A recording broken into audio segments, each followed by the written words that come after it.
بسم اللہ الرحمن الرحیم۔ حضرت نوح علیہ السلام کا تذکرہ قرآن مجید میں 42 جگہ آیا ہے۔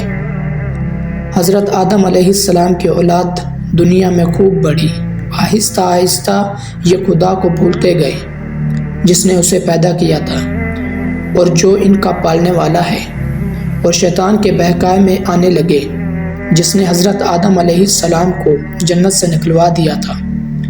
شیطان کے بہکائے میں آ کر یہ لوگ بتوں اور آگ اور سورج وغیرہ کو پوجنے لگے اور ایک خدا کی بجائے مٹی اور پتھر کے بہت سے خدا بنا لیے، اپنے ہاتھ سے اپنا خدا بناتے اور پھر ان سے مانگتے، حالانکہ یہ مٹی اور پتھر کے خدا اپنے لیے کچھ نہ کر سکتے تھے، ان کے لیے کیا کرتے؟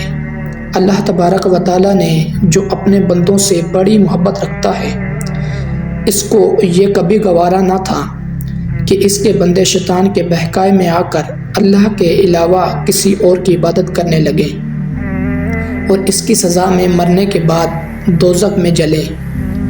اللہ پاک نے حضرت نوح علیہ السلام کو اپنا نبی بنا کر بھیجا۔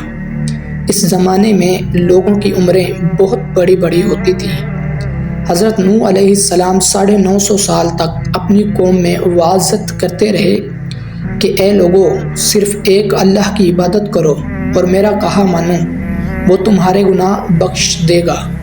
لیکن لوگوں نے حضرت نوح علیہ السلام کی باتوں کو نہ مانا اور اپنے کانوں میں انگلیاں دے لی اور کپڑے اوڑھ لیے تاکہ حضرت نوح علیہ السلام کی آواز کانوں تک نہ پہنچ سکے۔ حضرت نوح علیہ السلام ہمت نہ ہارے، وہ بار بار سمجھاتے رہے اور کہتے رہے، اے لوگو، اللہ سے معافی مانگ لو، وہ بڑا معاف کرنے والا ہے، وہ تم پر آسمان سے بارش برسائے گا تاکہ تم خوب اناج پیدا کر سکو اور اس کے ذریعے سے بڑے بڑے باغ پیدا کر دے گا، ان میں نہریں پیدا کر دے گا، تمہیں مال و دولت دے گا اور بیٹے دے گا۔ تمہیں کیا ہو گیا ہے کہ تم خدا کو نہیں مانتے، حالانکہ اس نے آسمان بنائے، چاند اور سورج بنائے، اس نے تم کو مٹی سے پیدا کیا اور پھر زندہ کر دیے۔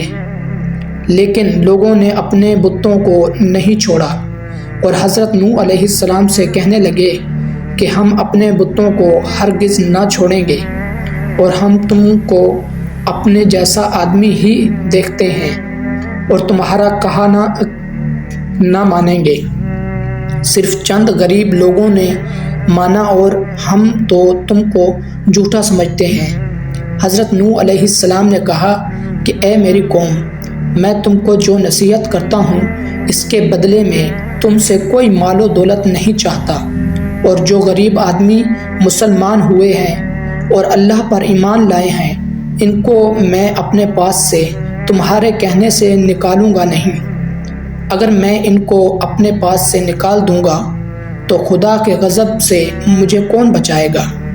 اگر میں ایسا کروں گا تو مجھ بہت ناانصاف ہو جاؤں گا۔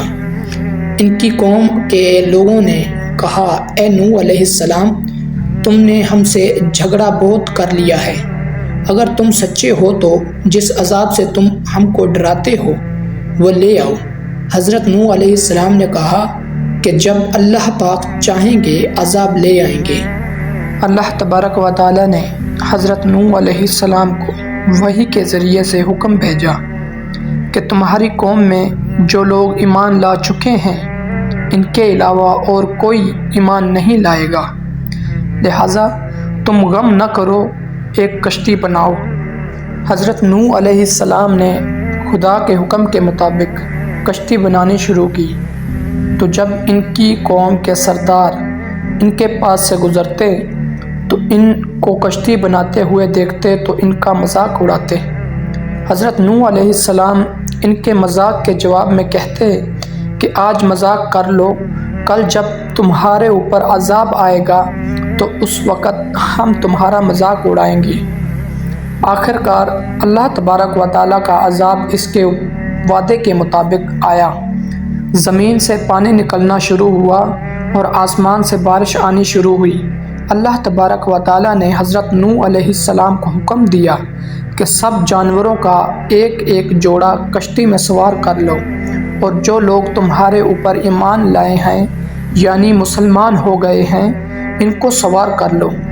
حضرت نوح علیہ السلام نے اس کشتی میں سوار ہونے والوں سے کہا کہ اللہ تبارک و تعالیٰ کا نام لے کر اس کشتی میں سوار ہو جاؤ کہ اس کا ٹھہرنا اور چلنا اسی کے ہاتھ میں ہے۔ اللہ تبارک و تعالیٰ بڑا بخشنے والا اور مہربان ہے۔